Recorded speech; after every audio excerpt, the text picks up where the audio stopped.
What's up guys, on this channel today I'll be giving you an exclusive look at the iPhone 8 China edition. Let's go ahead and unbox the latest creation from my friends over in China, their take on the iPhone 8 months in advance before it's even out. They've been doing this for a very long time, and on this channel I'm sure you're familiar with it.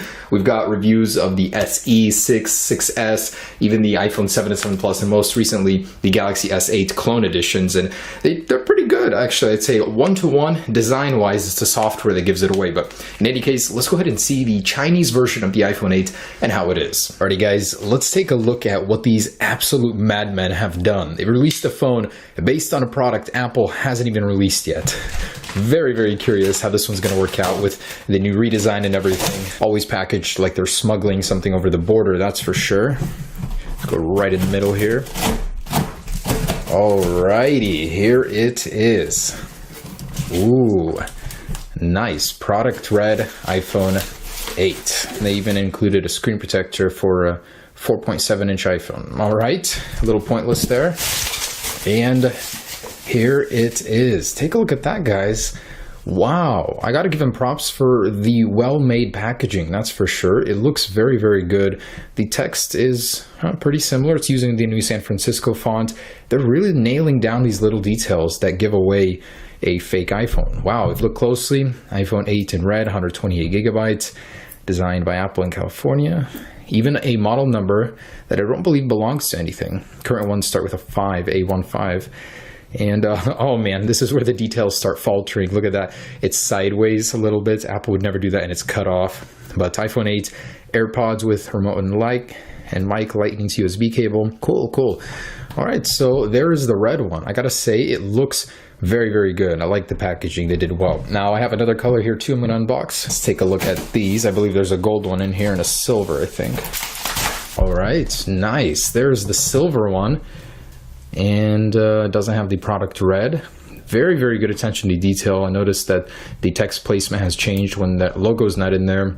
The color is coordinated with the color of the device on the side, so very nice. They really need to fix the mistake with the misaligned text though. Okay, let's go ahead and unbox the red one just because I think it looks the best here. So hopefully the product inside has that same attention to detail. And here it is, guys, the moment we have been waiting all 9 months for.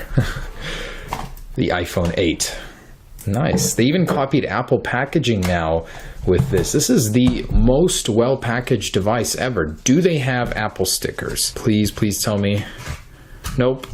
But hey, they do include something Apple doesn't, a SIM ejector tool. All right, here she is, guys. Something Apple would never do with a device without a home button is put a home button cutout on this protector, which I don't know why it needs one, but oh, everything just comes out here. So you have wired AirPods. They actually come with a lightning connector now. Dang, these guys are very crafty. And stuff you shouldn't use, these adapters. Here's what we came for, or what I bought this for. The SK concept, not the Batman one from the Galaxy. And the front looks a little funky. Let's see what's going on here. Let me peel this off. Very interesting. A crazy difference from what we've heard before, that it would be a full screen display. It would be going all around and up top. Nope, but this one has a little cutout that looks like it's rounded corners, but if you look very closely, it's a lot like the Galaxy one without the rounded corners. So funky looking on the front. Literally all they did was add a little bit of vinyl to the existing iPhone 7 design.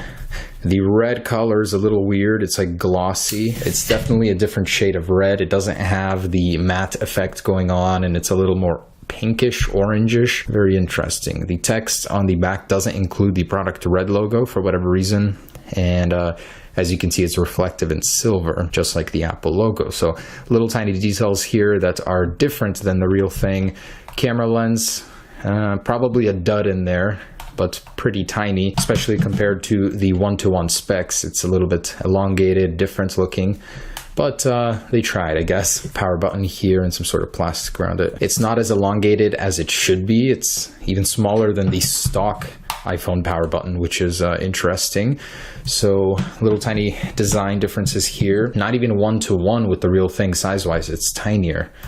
front too. So let's go ahead and power it on and see what's lurking underneath the surface of this phone, which bastardized version of iOS. They got the splash screen right, but immediately it's apparent that the display just isn't there. So if you're trying to spoof somebody and sell this to them under the guise of an iPhone 8, it's not going to work. I mean, it's immediately apparent. And it is incredibly thin, though, for what it is. It's even thinner, I believe, than the official model. Yeah. Wow. So they got that right. All right. And here it is. Press home to open. Oh yeah, I just realized this has no home button. Oh, it does though. So it's a capacitive home button underneath this little border chin area over here. So it's not actually on the screen, but I gotta say it looks pretty good. The display is pretty sharp actually. It's wow, pretty fluid, I must say. Looks quite good. Unfortunately, it's not running a clone of iOS 11, which is what I was hoping it would. No sort of shortcuts here. Basically, whoa, what's going on there? Some sort of glitch. It's got assistive touch on. Let's go ahead and see what this thing is running. Pretty close. The font's a little bit off. 11.0.1. Whoa, that is so funny. Apple seems to have updated iOS 11 without us even knowing it, before the real one is even out. Interesting. 32 gigabytes, available 28 even. Cool. So pretty close here. It's got all the telltale signs, but I'm disappointed they didn't go and change all of the little things in iOS 11. They just made it seem like iOS 11. So there's Spotlight, nothing really going on here. Edit, pretty close interface. So let's check out Spotlight, notifications, a little bit interesting. Control Center, what do we have for Control Center? Is there no Control Center? You're kidding me. Oh, okay, there it is. So iOS 11 night shift. This is the iOS 10 one, but you do have the 2 pages. Very, very good. Let's see if there's a sort of 3D touch control here. Oh, there is. So if you hold on an icon, you get the 3D touch interface. I don't think it works in the control center. Anyways, I'm not able to get it to work. That's weird. This doesn't actually change the brightness until you let go. So you don't really know where it's going until you let go. So little flaw there for you guys. It's got the old icons, which is a little bit weird to see. I've gotten so used to the iOS 11 ones. Safari is Chrome, of course. There's obviously no fingerprint sensor anywhere, not on the back, not on the front. But for something so cheap, this is not bad. It's not as slow and laggy as any other clones I've personally used. Let's go ahead and download Geekbench and Antutu and see what this thing is running. Listen to this, they put the old lock sound in the new iPhone 8. That hasn't been around forever, and there it is. Alrighty, so we got a score of 22,735, almost to 1/4 the score of an official iPhone 7. Ooh, I like how they put iPhone 8 in there, running Android 6.0. Nice. Holy crap, this thing runs hot. Just want to see. Whoa, 104 degrees, 105. Oh my goodness, this thing is really, really hot. The Geekbench sure is pushing it to its limits here. 105 degrees in your hand. Jeez, I had no idea modern smartphones go this low. 1,184 multi-core score with a 379 single-core score. What in the world? How is this even possible to use a phone this slow? But this is the iPhone 7. So, thank goodness, finding solace in that 5,913 multi-core score. Amazing. Anyways, guys, that is ridiculously slow. So performance-wise, the UI is pretty responsive. I'd have to say, like, they nailed that part down. It looks good. I wish they copied the iOS 11 style, but let's go ahead and test out that vertical camera. There must be so many improvements. I mean, Apple has completely taken the camera and swapped it sideways. This must mean good things for the camera quality. Let's go ahead and test it out. They did scam you on one thing, though. You can't actually change the video quality or any of those. It's just a placeholder. So 1080p 30 frames per second it is, I guess. Guys, I'm truly sure you're not ready for vertical lens camera video, so try not to be too shaken right now. But this is the next generation of video on its side. So 1080p, let's get a little stability test in here. Looks pretty decent, I must say, on this display, that is, because it's so low resolution. I'm a little scared to see it on the computer. Lots of greenery. Day after July 4th. Thank goodness nothing caught fire. So, oh guys, careful. Get a little bit of low light in here. Some guy, oh damn, right on the camera. I guess it looks like a worm to them or something. It's a little bit longer now. The close-up focus is pretty bad. Like, it takes forever to focus. It looks pretty shaky to me. I think it is better quality than the iPhone 7 clone video. I mean, that one was just awful. Alright, so let's try this camera out. Look at that resolution. Hey, little birdie! Try out the zoom. Look at those pixels. So, there it is, guys. Video for you. Let's get some slow-mo as well. And I kid you not, guys. This is the footage it spat back out at me after recording slow-mo in supposed 240 frames per second. Nice. Truly an awful camera on this thing. Alright, boys. Last thing remains is to see, is the vertical camera real or is it a dud? Alrighty, so let's go ahead and get in here. They do use the pentalobe screws. If the past is any indication, this thing should be very simple to take apart, even with that more advanced rounded display. Probably should turn it off before doing this. Whoa, what? There was like no struggle, it just pulled right off.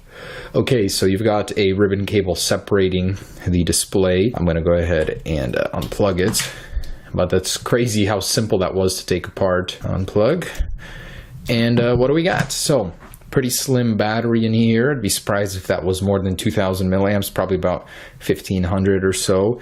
You do have a pretty complex inside. I've got to say this is one of the most complex after the Galaxy S8s. The old ones were pretty basic. We can see that the camera is right here, the sensor for it. That means the one on the bottom is absolutely a dud. And the very interesting thing is the flash seems to be a 4 LED flash. So they actually copied that. So there are 4 little mini LEDs in there. It's quite bright when I turned it on. We can see here the SIM card, and this looks to be an SD card expansion here. So, pretty nice. Let's go ahead and test the speaker. I'm actually curious to see how that sounds, but it looks good. Actually, machined aluminum here, as you can see in the back. So this is for sure plastic, just a little plastic layer there. All right. Oh, man. That is pretty bad. That's terrible. It peaks. The music player, though, looks pretty similar to iOS's, so that's bad. Check out Siri on this thing. It's a really crappy version called Evi.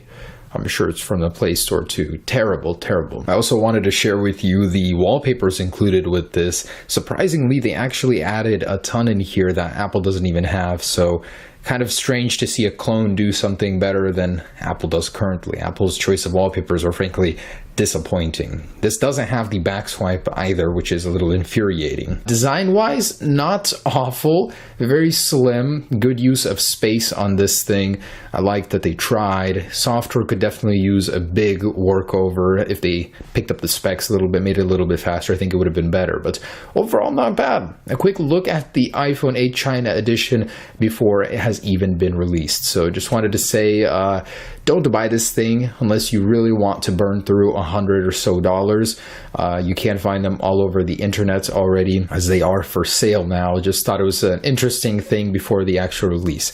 Of course, the real one, guys, is going to be so much better. It's going to have a much more legit looking camera that will actually function, a glass back, wireless charging, very nice power button, possibly Touch ID in there, a huge full screen display, the little sensor area up there. And it's going to be awesome, guys. Much better than this. Don't think that this thing has anything to do with the real one. It is a clone. So thanks so much for watching, guys. Stay tuned for upcoming iPhone 8 updates. All right, peace.